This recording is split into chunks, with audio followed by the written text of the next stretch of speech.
आप जब प्रातः कालीन उठें तो पहले उठने का नियम लें कि सूर्योदय के 1 घंटा पहले हम उठेंगे। देखो हमारी प्रार्थना मानना। तो इस समय सूर्योदय कई बजे होता है? लगभग हाँ, 6 बजे, 6:30 बजे करते हैं। छः। आप 5 बजे उठ जाइए और उठ करके सबसे पहला कार्य कीजिए, पृथ्वी के चरण स्पर्श कीजिए, भूमि के चरण स्पर्श कीजिए। और फिर आप जिस आसन पर बैठे हैं, देखो ध्यान से हमारी तरफ सुनना, जिस आसन पे बैठे हैं, जिस पे शयन किए थे, जिस सैया पर सोए थे, पृथ्वी को प्रणाम करने के बाद उसी सैया में 5 मिनट केवल बैठ जाइए और 5 मिनट बैठकर 5 संतों का नाम ले लीजिए। जैसे हम लोग श्री स्वामी हरिदास जी की जय, हरिवंश महाप्रभु की जय, हरिराम व्यास जी की जय, नागरीदास जी की जय, श्री ध्रुवदास जी की जय। पांच पांच संतों के नाम याद कर लीजिए। इसके बाद नीचे उतरिए और पहले जो अपने माता पिता, अगर वो शयन कर रहे हैं तो कोई बात नहीं है, अगर वो शयन नहीं कर रहे हैं तो पहले जाकर माथा रखकर उनको प्रणाम कीजिए। इसके बाद आधा लीटर या 1.25 लीटर जितना आप जल पी सकते हैं, उस जल को आप हल्का सा गर्म करवाइए अपने माता पिता से, जो भी आपकी सेवा में हो, या अगर आप स्वयं कर सकते हो तो स्वयं हल्का सा। अगर 500 ग्राम पी जाए तो और अच्छी बात है, और इससे ज्यादा पी जाए तो अच्छी बात है। वज्रासन में बैठना आता है? वज्रासन जानते हो आप लोग? देखो वज्रासन, वो देखो बैठ रहे हैं, ये दोनों पैरों को ऐसे करके इससे बैठकर जल पिया जाए। ये आपके ब्रह्मचर्य की रक्षा करेगा, कब्ज नहीं होने देगा और आपके मस्तिष्क की गर्मी को ठंडा करेगा। ऐसे वज्रासन में बैठकर धीरे धीरे 5 या 10 मिनट में जल पिया जाए, एकदम ना पिया जाए। गिलास में लेकर के 500 ग्राम जल धीरे धीरे उसको पिया जाए। फिर इसके बाद आपको 100-200 कदम टहलना है। फिर इसके बाद आप शौच जाइए।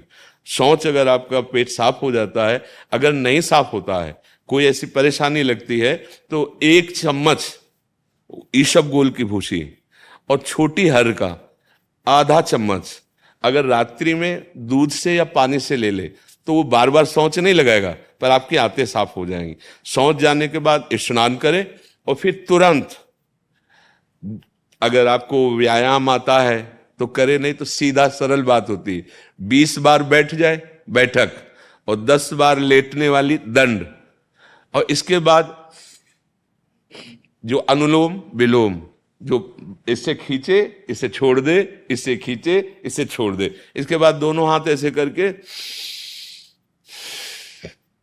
7 बार ऐसे करे, सीधा खींचे और सीधा छोड़ दे। इतना ही तुम्हारे लिए प्राणायाम की आवश्यकता है।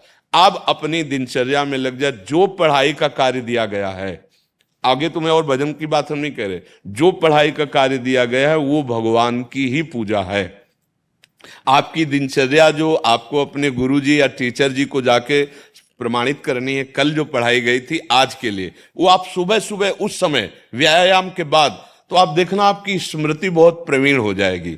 अच्छा, ये आपकी प्रातःकालीन दिनचर्या है। जब आप अपने गुरुदेव के पास स्कूल जाएं, तो हमें आजकल का तो अब पता नहीं, पर हम लोग जब जाते थे तो अपने गुरुजी को प्रणाम करते थे। तो जो स्कूल में आपको पढ़ाई पढ़ा रहे हैं वो तो बात है, अब आपको जो हम खास बात बताना चाहते हैं वो कि देखो अभी छोटे छोटे बच्चे हो, बच्चों में कुछ बच्चे ऐसे गंदे बच्चे होते हैं जिनके गंदी बातें दिमाग में आ जाती हैं और गंदी बातें वो करने लगते हैं आचरण में। आप लोग इतना तो जानते ही होंगे कि गंदी बातें किसे कहते हैं। आप लोगों के पास अगर मोबाइल है तो कभी गंदी बात देखना नहीं। कोई भी बच्चा अगर गंदी बात दिखाए तो अपने टीचर से या अपने माता पिता से जाके शिकायत करनी चाहिए, वो बहुत हानिकारक होती है। कभी कोई भी गंदी बात अपने द्वारा नहीं होनी चाहिए। अभी आप नवीन जीवन धारण किए हुए हैं, आप भगवान की प्राप्ति, देश की भक्ति और बहुत अच्छे अच्छे पदों में जा सकते हैं। अच्छे पवित्र आचरण और पवित्र संस्कार। ब्रह्मचर्य के लिए गंदे बच्चों का संग त्याग करना, गंदी कोई ऐसी हरकत सिखावें या बात सिखावें तो उसको सुन करके छुपा नहीं लेना, तुरंत अपने टीचर से बताना या अपने माता पिता से बताना, और ऐसे बच्चे का कभी संग नहीं करना। और रात्रि के सोते समय ये जरूर ध्यान देने वाली विशेष बात है।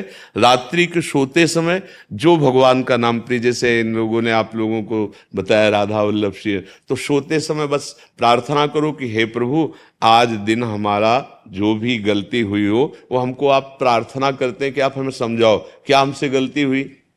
अगर पूरी दिनचर्या में ऐसा लग रहा है हमसे कोई गलती नहीं, तो भगवान सुबह से अभी तक हम सोने जो जा रहे हैं ये पूरा समय आपको समर्पित। आप देखना इसका फल देखना, एक तपस्वी की तपस्या का जो फल होता है ना उसका ये फल मिलेगा। और सोते समय बस राधा वल्लभ श्री हरिवंश, राधा वल्लभ श्री हरिवंश, इधर उधर ना सोचते हुए, ना मोबाइल देखते हुए, ना कोई गंदी बात मन में, और चुपचाप सो जाइए। और जब फिर सुबह उठे तो फिर ऐसी दिनचर्या। और पढ़ाई इस समय तुम्हारा भजन है।